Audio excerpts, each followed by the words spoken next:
नमस्कार, खबरों में आप सभी का बहुत स्वागत है। आपके साथ मैं हूं सचिन वर्मा। उत्तराखंड को गुड गवर्नेंस के क्षेत्र में हाल ही में महत्वपूर्ण स्थान मिला, जिसकी चर्चा गैरसैंण स्थित विधानसभा सदन में बजट सत्र के दौरान हुई।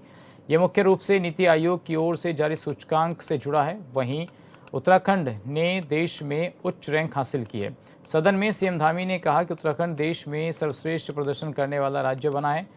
कुछ संदर्भों में इसे पहला स्थान या टॉप रैंक के रूप में उल्लेखित किया गया। सीएम धामी ने इसे गुड गवर्नेंस, पारदर्शी प्रशासन, जन कल्याणकारी योजना और समावेशी विकास का परिणाम बताया। यूं तो यहाँ आने वाला हर कोई शख्स मेरे से बड़ा है, लेकिन मेरा कद भी कुछ कम नहीं। ये कहते थे, याद है कि नहीं?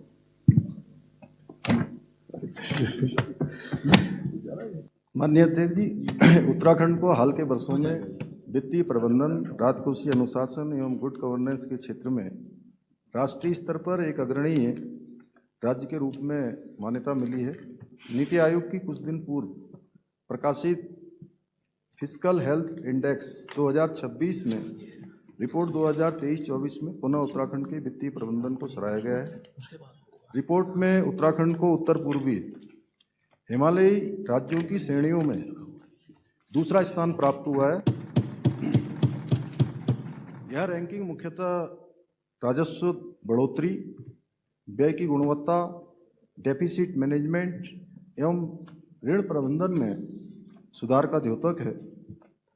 अरुण जेटली फाइनेंशियल मैनेजमेंट की रिपोर्ट में उत्तराखंड को विशेष दर्जा प्राप्त हिमालयी राज्यों में अरुणाचल प्रदेश के बाद दूसरा स्थान प्राप्त हुआ है। महालेखाकार से प्राप्त रिपोर्ट के अनुसार भी हमने FRBM physical responsibility and budget management act में निर्दिष्ट मानकों का पालन किया है। रेवेन्यू सरप्लस के स्टेटस को मेंटेन रखा है तथा हमारा फिजिकल डेफिसिट GSDP की निर्धारित सीमा के अंतर्गत है।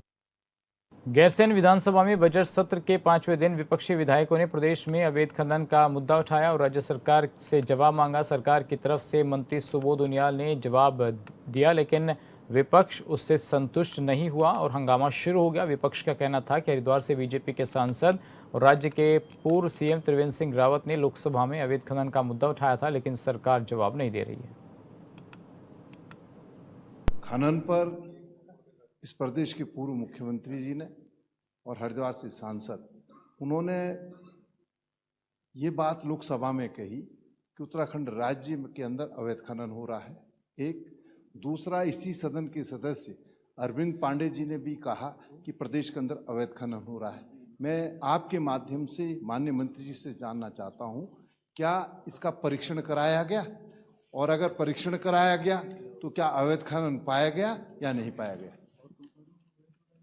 माननीय अध्यक्ष जी, सरकार का खनन को लेकर सरकार निश्चित रूप से संवेदनशील है माननीय अध्यक्ष जी, और सरकार ने जितने ये मैकेनिज्म बनाया है खनन में, इसी का परिणाम है माननीय अध्यक्ष जी। 22-23 में 825 करोड़ रुपए राजस्व मिला माननीय अध्यक्ष जी। 23-24 में 800। माननीय अध्यक्ष जी, मैंने ये प्रश्न नहीं पूछा। सुन माननीय संसदीय कार्य मंत्री, सुन, मैंने ये नहीं पूछा। मैं तो एक पूछा, क्योंकि अगर इस प्रदेश का पूर्व मुख्यमंत्री और सांसद हरिद्वार जो है लोकसभा में कोई बात उठाता है, उसका संज्ञान स्वाभाविक बात है सरकार ने लिया होगा। इसी तरीके से इसी सदन के सदस्य हमारे अरविंद पांडे जी, उन्होंने भी प्रश्न किया तो उसका संज्ञान भी सरकार ने लिया है। तो क्या मैं ये पूछ रहा हूं कि जो विषय उन्होंने उठाए हैं, क्या सरकार ने उसका परीक्षण किया, और किया तो क्या उसमें अवैध खनन पाया गया या नहीं पाया गया? अपनी इसलिए बहुत स्पष्ट है माननीय अध्यक्ष जी, अवार्ड अपनी इसलिए बहुत स्पष्ट है माननीय अध्यक्ष जी, अवार्ड अपनी जगह है। एक महत्वपूर्ण विषय नाम आपका संरक्षण जी, एक महत्वपूर्ण विषय माननीय अध्यक्ष जी, मौतों पे अवार्ड की बात कर रहे हैं। सुन लीजिए मंत्री जी बोल रहे हैं, सुन लीजिए। मैंने आपको बताया कि खनन से 140 करोड़ रुपया इस साल हमें अभी तक राजस्व प्राप्त हुआ है। और दूसरा माननीय अध्यक्ष जी, एक और हमारी सरकार ने अच्छा काम किया, जिसमें रुक जाओ भैया, 2023 में माननीय अध्यक्ष जी, कोई जवाब नहीं है माननीय अध्यक्ष जी 2017 से सरकार ने राज्य के विभिन्न जनपदों में जिला खनिज फाउंडेशन की भी शुरुआत की माननीय अध्यक्ष जी, और आप लगा लीजिए जनवरी 2026 तक हम 576 करोड़ रुपया जिलों के माध्यम से विकास के कार्यों में भी खर्च कर चुके हैं। ये अलग है माननीय अध्यक्ष जी, और जिला खनिज न्यास का जो पैसा करता है वो अलग है माननीय अध्यक्ष जी। कुल मिलाकर आप देखेंगे तो हमारी इनकम पिछले विगत वर्षों के मुकाबले कई गुना बढ़ी है। माननीय अध्यक्ष जी, मैं आपके माध्यम से माननीय एक मिनट मान लिया जाए। जो 4 जनपद है माननीय अध्यक्ष जी, 4 जनपदों में कौन सी निजी कंपनियां हैं जिन्हें 300 करोड़ रुपए में 305 करोड़ रुपए में यह व्यवसाय करने का, खनन का काम सौंपा गया है, वो कौन सी कंपनियां हैं, मैं आज जानना चाहता हूँ। अरे भाई साहब, आपको मैं धमका सकता हूँ भाई साहब।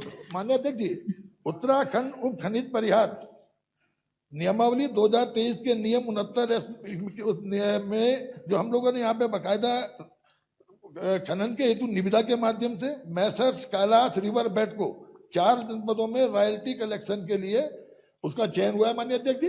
तो ये बाकायदा निविदा के आधार पर हुआ है माननीय अध्यक्ष जी। ठीक है, माननीय सदस्य ब्रिजभूषण गैरोला जी, माननीय अध्यक्ष महोदय, बहुत अब हो गया है, डंपर चल रहे हैं, माननीय जेसीबी चल रही है, सदस्य अध्यक्ष जी, फिटनेस भी जो है 10,000 वाहन है गौला और नंदौर के माननीय अध्यक्ष जी, कृषि के इम्पोर्ट 10,000 रजिस्टर्ड वाहन है जिनकी फिटनेस 3 गुना बढ़ा दी है। प्रदेश खनन विरोधी प्रदेश है, गरीब विरोधी प्रदेश की सरकार है। गलत जवाब है, जवाब ही नहीं है आदरणीय अध्यक्ष जी। अरे किसान अपने खेत सरकार कोई जवाब नहीं दे पा रही है, करना चाहता था उसको भी खनन में पकड़ लिया अवैध जाता। खनन में लिप्त है। अरे किसान अपने खेत से मिट्टी उठा करके अपने प्लॉट का भराव करना चाहता था, उसको भी पकड़ लिया जाता। माननीय अरे भाई, अध्यक्ष जी, अपना काम नहीं कर सकता, अपने खेत का समतलीकरण नहीं कर सकता किसान, ये नहीं चलेगा भाई, ये गलत नीति। रानीखेत में उत्तराखंड के प्रसिद्ध चौबटिया उद्यान में नीदरलैंड से आए वैज्ञानिक पीटर वान रिज ने काश्तकारों को आधुनिक बागवानी का प्रशिक्षण दिया। कार्यक्रम में अल्मोड़ा, पिथौरागढ़ समेत 5 जिलों से आए काश्तकारों, उद्यान कर्मचारियों और अधिकारियों के साथ लगभग 90 लोगों ने हिस्सा लिया। प्रशिक्षण के दौरान उन्हें फलदार पेड़ों की वैज्ञानिक तरीके से कटाई, छटाई, कैनोपी मैनेजमेंट और बागों को लेकर बेहतर देखभाल से जुड़ी आधुनिक तकनीकों की जानकारी दी गई। कार्यक्रम में बागों के बेहतर प्रबंधन और आधुनिक तकनीकों के इस्तेमाल पर भी विस्तार से चर्चा हुई। काश्तकारों ने इस प्रशिक्षण को बेहद उपयोगी बताते हुए कहा कि इससे उन्हें अपने बागों में उत्पादन बढ़ाने में मदद मिलेगी। और दूसरा, आज यहाँ पंडित दीनदयाल उपाध्याय राजकीय उद्यान चौबटिया में 5 जिलों के कृषक आए हुए हैं और उनके साथ ही राजकीय कर्मचारी भी आए हुए हैं। हमारे साथ हैं आज नीदरलैंड के विशेषज्ञ पीटर वॉन रिजन, जो कि सेंटर ऑफ एक्सीलेंस की प्रगति भी देखने आए थे और उसके साथ ही कृषकों को प्रूनिंग, ट्रेनिंग और जो नर्सरी मैनेजमेंट है, पौधों की गुणवत्ता के संबंध में अपना जो लंबे वर्षों का अनुभव है उसको साझा करने के लिए आए हैं। और यहाँ पर आज हमारे 100 से भी अधिक किसान हैं और 20 से अधिक सरकारी कर्मचारी हैं जिनको हम ऑन द फील्ड में और ऑन द थ्योरी ट्रेनिंग दे रहे हैं। What we show the farmers is how to prune the trees which they going to plant in high density orchards. We try to show the people how to prune the trees, and it's for them it's a new system, so we have to start from the beginning how they should do it to get the good results. That's why I'm here, and it's a cooperation between the Dutch government and your government, and I try to bring you the support and bring you the advice so that they have success in the future. यहाँ बहुत अच्छी training हो रही है। अभी जो सेब के बारे में हमें सर से बताया कि किस प्रकार हमने सघन बागवानी करनी चाहिए, किस प्रकार हमने कम से कम, जैसे पहाड़ों में होता है कि कम हमारे पास ज़मीनें बची हैं तो कम ज़मीनों में कैसे अधिक उत्पादन ले जा सकते हैं। और उसके साथ साथ ये बताया कि सिंगल लीडर सिस्टम में हमें काम करना चाहिए जिससे कि आगे हमें जो बगल वाला प्लांट है उसको दिक्कत ना आए और सीधा प्लांट हो सकता है। और हर प्लांट में कितना आप फ्रूटिंग ले सकते हैं उसके बारे में काफ़ी बताया और काफ़ी चर्चाएं भी हुई हैं। और अभी कुछ सवाल हमने भी करे, कुछ प्रोनिंग कर रहे हैं। अभी बहुत सारे किसान हैं हमारे जो कि यहाँ आके प्रोनिंग के बारे में सीख रहे हैं सर से, जो कि विदेश से अभी आए हैं। सर अभी हमारे पास 10 नाली में हमने M9 के एप्पल लगा रखे हैं। विगत वर्ष में, इससे पूर्व वर्ष में 21 कुंटल हमने उससे फल लिया था। इससे पहले साल हमने अभी 16 कुंटल फल लिया था, जिसमें से 12 कुंटल हमने 200 रुपये किलो के हिसाब से अपने बगीचे में ही बेच दिया था। और 2-3 कुंटल के हमने जैम और जेली बनाई थी। घरेलू गैस सिलेंडर की कमी के अफवाह के बीच प्रशासन पूरे तरीके से चौकस और मुस्तैद नजर आ रहा है। उधम सिंह नगर के जिलाधिकारी नितिन भदौरिया ने पूरे जिले के सभी सेक्टरों में प्रभारी की नियुक्ति करते हुए जरूरी दिशा निर्देश दिए। आम जनता को घरेलू गैस सिलेंडर की आपूर्ति सुनिश्चित करने समेत गैस की कालाबाजारी रोकने के लिए प्रशासन की ओर से किच्छा में गैस एजेंसी का औचक निरीक्षण किया गया। किच्छा में एसडीएम गौरव पांडे, तहसीलदार गिरीश चंद्र त्रिपाठी और पुलिस क्षेत्र अधिकारी भूपेंद्र सिंह धोनी समेत प्रशासन की टीम ने किच्छा के क्षेत्र के सभी गैस एजेंसियों का निरीक्षण किया।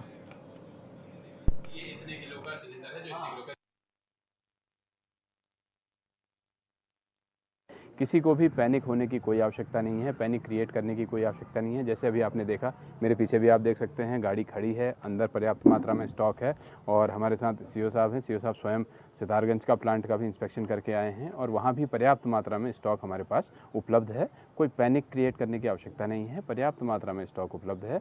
लोग सिस्टमेटिकली आएँ और उनको अपना सिलेंडर, इवन जो डोर टू डोर डिलीवरी है वो भी प्रॉपरली की जा रही है। जो एक इशू आ रहा था कि जो मोबाइल नंबर जो जिस पे की बुकिंग नहीं हो पा रही थी, अभी अवगत कराया गया है कि सर्वर का जो इशू था वो भी रिजॉल्व हो चुका है और आज शाम से वो भी हमारा स्टार्ट हो रहा है। मैं सबसे यही अपील करूंगा कि इसमें कोई ऐसी स्थिति नहीं है जिसमें कि पैनिक क्रिएट किया जाए और पर्याप्त मात्रा में सप्लाई है, इसलिए आराम से अपनी बुकिंग कराएं, अपने नंबर पे अपना गैस लेकर के जाएं। गैस गोदाम में पर्याप्त मात्रा में गैस है और प्लांटों से भी गैस पर्याप्त मात्रा में प्राप्त हो रही है हमें, और ग्राहकों से कहना है कि पैनिक ना हो, अपनी बुकिंग करवाए। अभी बीच में थोड़ा सॉफ्टवेयर की प्रॉब्लम थी, हो सकता है आज वो सॉल्व हो जाए तो बुकिंग आराम से होने लग जाएगी। और अगर आगे भी भविष्य में ऐसी सॉफ्टवेयर की प्रॉब्लम आती रहेगी तो प्रशासन द्वारा या हमारे निगम द्वारा उसमें कदम उठाया जाएगा और कोई उसका हल निकाला जाएगा कि बिना बुकिंग के भी हम गैस दे सके कस्टमर को पैनिक बिल्कुल होने की ज़रूरत नहीं है। गैस बहुत पर्याप्त मात्रा में, गैस की कोई शॉर्टेज नहीं है, आराम से गैस उन्हें मिलेगी। क्या अपील करना चाह रहे हैं? वह अपील यही करना चाह रहे हैं कस्टमरों से कि बाहर की अफवाहों में और गलत बातों में ध्यान ना दे। ऐसा कुछ नहीं है, गैस की पूरी पर्याप्त मात्रा में गैस है, गैस पर्याप्त मात्रा में पाई भी जा रही है और दी भी जा रही है। कस्टमर अपना बुकिंग करवाए, गैस लेने के लिए डिलीवरी कोड दे, अपना DSC कोड दे, हम उसे गैस पर्याप्त मात्रा में उपलब्ध कराएंगे।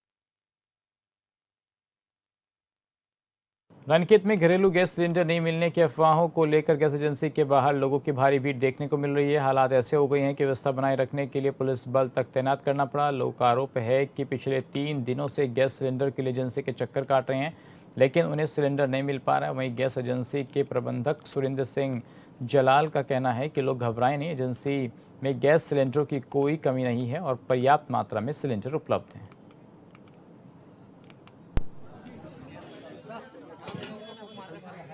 की व्यवस्था कहते हैं जो है अभी हमारे पास पूरी सुचारू रूप से व्यवस्था पूरी है और कहते हैं जो गैस की कहते हैं गैस की कोई किल्लत नहीं है। मैं बात की एक बार, गैस की कोई किल्लत नहीं है और अभी तक जो लोगों में कल से एक पैनिक सी सिचुएशन थी कि कहते हैं बुकिंग नहीं हो रहा, उसका भी कल रात से ऑल्टरनेट सॉल्यूशन निकल चुका है। वो सॉल्यूशन ये है कि आप लोग ऑन काउंटर जाके बुकिंग करा सकते हैं, बट कहते हैं जिसकी गैस है वही आदमी वहाँ पे आए। ये इसको इसलिए करा जा रहा है कि कोई किसी की गैस का कहीं डाइवर्जन न कर सके।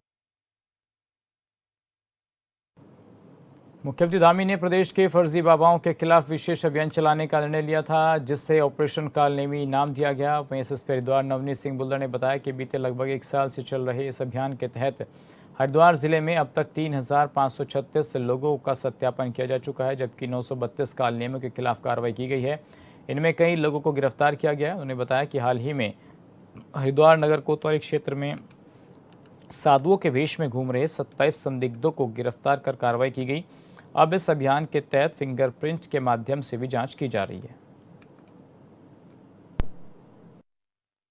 ये जब से ऑपरेशन कालनेमी शुरू हुआ है, इसमें जनपद में तब से 3,536 लोगों का सत्यापन किया गया है और इसमें 932 जो कालनेमियों के विरुद्ध कार्रवाई की गई है और इसमें काफ़ी मात्रा में लोगों को अरेस्ट किया गया था जिनके अगेंस्ट एविडेंस थे, कि क्रिमिनल एविडेंस थे। इसके अतिरिक्त अभी जो है, जैसे कल हरकीबाड़ी क्षेत्र से 27 जो हैं, जो साधु के वेश में लोग रहते हैं, उनकी कोई क्रिमिनल हिस्ट्री तो नहीं है, तो नफिस के माध्यम से इनके फिंगरप्रिंट जो हैं वो चेक किए जा रहे हैं, चांस फिंगरप्रिंट में, कि इनका आपराधिक इतिहास है, तो इनके खिलाफ कार्रवाई भी की गई है। BNF फिंगरप्रिंट वेरिफिकेशन का काम हम लोग 25 लास्ट ईयर से चल रहा है और काफ़ी समय हो गया इसको, और लेकिन अभी जो वर्तमान में पुलिस मुख्यालय द्वारा एक सत्यापन अभियान भी प्रदेश स्तर पर चलाया जा रहा है, उसमें प्रत्येक थाने में टीमें बनी हैं और उन टीमों के माध्यम से जो अपार्टमेंट्स हैं या बाहर से लोग आके रहते हैं, काम कर रहे हैं सिडकुल या फैक्ट्रीज में, या किराएदारों के सत्यापन से संबंधित जो है, या फिर जोमेटो स्विगी के जो डिलीवरी बॉयज़ हैं, इनके सत्यापन की कार्रवाई की जा रही है। और इसमें भी पुलिस को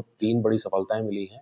और इसके अतिरिक्त जिन्होंने वेरिफिकेशन नहीं करवाए हैं, बिना वेरिफिकेशन के रह रहे हैं, उनके खिलाफ भी पुलिस एक्ट में बड़ी मात्रा में चालान किए गए हैं। ये बात अलग है कि बीजेपी की सरकार बार बार कह रही है कि प्रदेश में गैस की किल्लत नहीं, लेकिन उत्तराखंड के पौड़ी की स्थिति ये है कि गैस आपूर्ति नहीं होने से व्यावसायिक प्रतिष्ठान के मालिकों को काफ़ी परेशानियां हो रही हैं। व्यावसायिक सिलेंडरों का वितरण अस्थायी रूप से रोक दिए जाने से होटल, ढाबा और रेस्टोरेंट मालिकों के लिए चुनौतियां बढ़ने लगी हैं। होटल व्यवसायियों का कहना है कि वर्तमान में गैस की कमी है, फिर भी होटल और रेस्टोरेंट मौजूदा स्टॉक से काम चला रहे हैं। उन्होंने कहा कि जब तक गैस का भंडार खत्म नहीं होता तब तक परिचालन जारी रहेगा, लेकिन अगर सरकार गैस की आपूर्ति पूरे तरीके से बंद कर देती है तो कुछ प्रतिष्ठानों को बंद करना पड़ सकता है। सबसे बड़ी बात यह है कि हम जो होटल व्यवसायिक हैं, हमें जो है कॉमर्शियल सिलेंडर की आवश्यकता होती है और हम गैस एजेंसी में जा रहे हैं, कह रहे हैं आगे से नहीं आ रही, उपलब्ध ही नहीं है। तो हमारे पास रेस्टोरेंट बंद करने के अलावा कोई और चारा नहीं है। अब सवाल होता है कि हम यदि रेस्टोरेंट बंद करेंगे तो मेरे साथ जो मेरे कर्मचारी हैं, जिनके मतलब परिवार चलते हैं, मेरा परिवार चलता है, उन लोगों का क्या होगा। तो मैं कल हमारे मंत्री महोदय ने भी सदन में बोला है कि जला हुआ लकड़ी का हम उपलब्ध कराएंगे। तो मैं उसी सिलसिले में जिलाधिकारी महोदय के पास गया था कि तत्काल में जो है लकड़ी की व्यवस्था कर दे। मेरे पास तो उसकी जलाने की व्यवस्था है। जब गैस नहीं आ रहे हैं, उपलब्ध नहीं है, तो ठीक है भाई, प्रशासन ने भी कहाँ से देना है। तो हम उसका जो विकल्प है वो मेरे हिसाब से इस समय जला हुआ लकड़ी है। और जो होटल वाले के पास इसकी व्यवस्था हो सकती है, जला सकता है, तो उसको ये देने की कोशिश करनी चाहिए। यदि सारे रेस्टोरेंट बंद हो जाएंगे तो लोग कहाँ खाना खाएंगे। मेरे पास सिलेंडर इस समय 2 शेष बचे हैं जो कॉमर्शियल हैं। छोटे सिलेंडर तो यूज होते नहीं होटल पे। और अभी कम से कम 2-4 दिन, ज़्यादा हार्डली 2 दिन का स्टॉक बचा है। उसके बाद शायद मुझे होटल कुछ दिनों के लिए बंद करना पड़ेगा। जब तक हमें सिलेंडर उपलब्ध ना हो पाई कॉमर्शियल, तब तक के लिए व्यवस्था नहीं हो पाएगी। फिर उसके बाद ये हो पाएगी। फिर प्रभावित होंगे ही, कम से कम 8-10 लड़के हैं मेरे पास, प्रभावित तो होंगे ही। अब क्या करें, देखते हैं आगे क्या होता है। अगर गैस खत्म हो जाएगा तो आप क्या करेंगे? तब फिलहाल 2-4 दिन तो हमें बंद करना ही पड़ेगा जब आएगा नहीं, या फिर कुछ ऐसे सामान देने पड़ेंगे जो ओवन के थ्रू थोड़ा हो जाए, चल जाएं। मैं यही कर सकते हैं। अस्थायी रूप से परिचालन जारी रखने के लिए इंडक्शन और वैकल्पिक खाना बनाने के तरीकों का इस्तेमाल किया जा रहा है। होटल संचालक दीपेंद्र काला, देवेंद्र सिंह बिष्ट, सत्येंद्र सिंह नेगी, मधुबन होटल और रेस्टोरेंट का कहना है कि 2 दिन के ही सिलेंडर हैं। उसके बाद अगर नहीं मिलेगा तो रेस्टोरेंट बंद करना पड़ेगा, जिसके बाद काफी दिक्कतें होंगी। हमारे पास इस समय वर्कर तो 10 हैं, है ना। उनका खाना भी हम कमर्शियल सिलेंडर से ही बनाते हैं और कमर्शियल सिलेंडर हमको कल मिले थे 2 और ये लास्ट हैं। इसके बाद आज के बाद से फिर मिलने नहीं है, क्योंकि वहाँ से बोल दिया गया है कि अब सिलेंडर जो है कि मेन जहाँ सरकारी मैसें हैं वहाँ पर दिए जाएंगे। तो हमारे पास अब जो आज और कल का है सिलेंडर बचे हुए हैं। अगर ये ख़त्म हो गए तो फिर उसके बाद हमें तो होटल बंद करना पड़ेगा, है ना। और कमर्शियल हमारे जो चलते हैं खाना, और हमारे जो कर्मचारियों का है वो भी इसी में बनता है। तो फिर उसके बाद तो हमें भी दिक्कत हो जाएगी बहुत। फिर हम तो अपना स्टाफ के लिए भी खाना कहाँ से बनाएंगे, उसकी भी बड़ी दिक्कत हो जाएगी। अभी जो फिलहाल जो हमें जानकारी दी गई है कि जो कमर्शियल सिलेंडर आएंगे तो फिलहाल अभी जो है कि मैसों में दिए जाएंगे, जो भी गवर्नमेंट की मैसें हैं, जैसे इंजीनियरिंग कॉलेज है या गुड़दौड़ के जो कॉलेज है या हॉस्पिटल है या और जो अन्य मैसें हैं जहाँ पर बच्चे रहते हैं वहाँ दिए जाएंगे। कमर्शियल नहीं दिए जाएंगे। और जो छोटे वाले हैं घरेलू सिलेंडर वो हमको दिए नहीं जाएंगे होटल में। हमारे जो यहाँ पर दीपक काला जी हैं उनके होटल में आया हूँ, परंतु मेरे को यहाँ पर खाना नसीब नहीं हुआ। तो जो उन्होंने अपने लिए खाना बनाया था कढ़ी चावल, वो मुझको भी खिलाया है कि भाई आप हमारे मित्र हो, आप इसी को खाओ, क्योंकि सिलेंडर की किल्लत है, गैस की किल्लत है। तो इसलिए हम भी सरकार हो चाहे प्रशासन हो उसकी घोर निंदा करते हैं कि भाई होटलों में अवेलेबल गैस होनी चाहिए, ताकि जो ग्राहक हैं जो दूर दराज से, जैसे हम आए हैं बहुत 60-70 किलोमीटर दूर से आए हैं, पर यहाँ खाना नहीं मिलेगा तो हम भूखे जाएंगे। और हम सभी दूर क्षेत्र जैसे नैनी डांडा हो गया, कोटदार हो गया, वहाँ के लोग यहाँ आएंगे तो वो भी तो भूखे जाएंगे। तो मैं तो शासन प्रशासन से यही कहना चाहता हूँ कि भाई होटल व्यवसाय जो भी हमारे भाई लोग हैं उनको गैस उपलब्ध कराई जाए, ताकि हमारी जो जनता है, जो बाहर से आए लोग हैं, पर्यटक लोग हैं, वो यहाँ पर सुचारू रूप से खाना खा सके। कॉमर्शियल सिलेंडर की आपूर्ति नहीं होने से दिक्कत होने लगी है। जल्द समस्या का हल नहीं हुआ तो कई होटलों का संचालन बंद हो जाएगा। जिला पंचायत सदस्य बुद्धि सिंह ने सरकार से होटल संचालकों को जल्द गैस सिलेंडर देने की मांग की है। जिलाधिकारी स्वाति एस भदौरिया ने बताया कि कॉमर्शियल सिलेंडर की आपूर्ति नहीं हो रही है, लेकिन जो है उससे ही लोगों को गैस दी जा रही है। पहले भी बताया गया था कि हमारे डोमेस्टिक गैस सिलेंडर्स की कोई किल्लत नहीं है। जो घरेलू गैस के सिलेंडर्स जाते हैं उनकी जिनकी बुकिंग है उनको लगातार मिल रहा है, परंतु जो कमर्शियल गैस सिलेंडर्स हैं उनमें प्राथमिकता के तौर पर अभी हमारे हेल्थ इंस्टीट्यूशंस और एजुकेशनल इंस्टीट्यूशंस को प्राथमिकता दी जा रही है और रिमेनिंग को अभी लो प्रायोरिटी पे रखा गया है, क्योंकि ये कमर्शियल की मैं बात बता रही हूँ। और इसके अतिरिक्त डोमेस्टिक की स्थिति बिल्कुल ठीक है और उसमें हम लोगों ने डेली मॉनिटरिंग के लिए भी फॉर्मेट्स वगैरह कर रखे हैं, तो उसके अनुसार भी आज भी जो सूचना आई है उसमें भी डोमेस्टिक की हमारी जो सिलेंडर्स की आपूर्ति है या जो वितरण है वो बिल्कुल सामान्य है।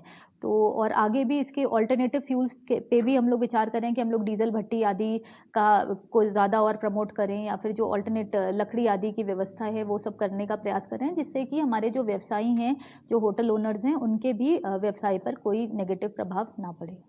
वहीं जिला आपूर्ति अधिकारी अरुण कुमार वर्मा ने बताया कि कॉमर्शियल सिलेंडर नहीं आने से होटल संचालकों को सिलेंडर नहीं मिल पा रहे हैं। और चलिए फिलहाल इस बुलेटिन में मेरे साथ बस इतना ही। बाकी खबरों के लिए बने रहिए हॉर्नेबल टीवी के साथ। नमस्कार।